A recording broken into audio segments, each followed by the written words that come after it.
Bonjour. Voici un exercice corrigé sur les nombres complexes. Résoudre dans C l'équation z au cube égale 1. La méthode que nous allons voir est valable quelle que soit la valeur de l'exposant de z. Donc, résoudre dans C l'équation z au cube égale 1 consiste à chercher les nombres complexes z. On dit que l'on cherche les racines troisième de l'unité. Voici la méthode. Commençons par écrire z en notation exponentielle. On pose z égale r ei θ, où r désigne le module de z et θ l'argument de z. De plus, écrivons le nombre 1 en notation exponentielle. 1 égale 1 fois ei de capi, ou plus simplement 1 égale ei de capi. En effet, en regardant le cercle trigonométrique complexe, le nombre 1 correspond à un angle de 0 à 2 capi près, ou modulo de pi. Donc, on a 1 égale ei de capi en notation exponentielle. Donc l'équation z au cube égale 1 revient à écrire en remplaçant z, r ei θ puissance 3 égale 1. Donc, r ei θ puissance 3 égale ei de capi. Or, en développant, r ei θ puissance 3 égale r au cube ei 3θ. L'équation devient donc r au cube ei 3θ égale ei de capi.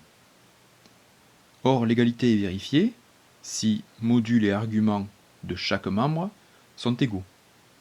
Donc, par identification, r au cube doit être égal à 1 et 3θ doit être égal à 2 capi.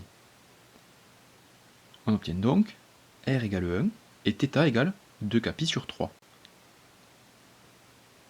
Donc, les solutions de l'équation sont les nombres complexes z, tels que z indice k égale ei 2 capi sur 3, où k peut prendre 3 valeurs, 0, 1 ou 2. Il y a donc 3 solutions distinctes dans ce cas. La première solution, si k égale 0, z0 égale ei0 égale 1. La deuxième solution, si k égale 1, z1 égale ei 2pi sur 3.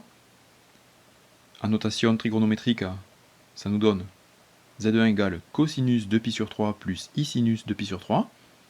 Et en regardant sur le cercle trigonométrique, nous trouvons les valeurs. Ce qui nous donne z1 égale moins 1,5 plus i racine de 3 sur 2. Et enfin, troisième solution, si k égale 2, z2 égale ei 4pi sur 3. En notation trigo, cosinus 4pi sur 3 plus i sinus 4pi sur 3. Et sur le cercle trigo, nous trouvons les valeurs.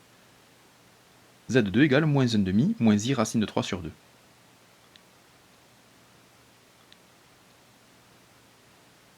Si tu as des questions ou si tu veux laisser un commentaire, j'y répondrai. Si tu veux recevoir les prochains cours, pense à t'abonner. A bientôt.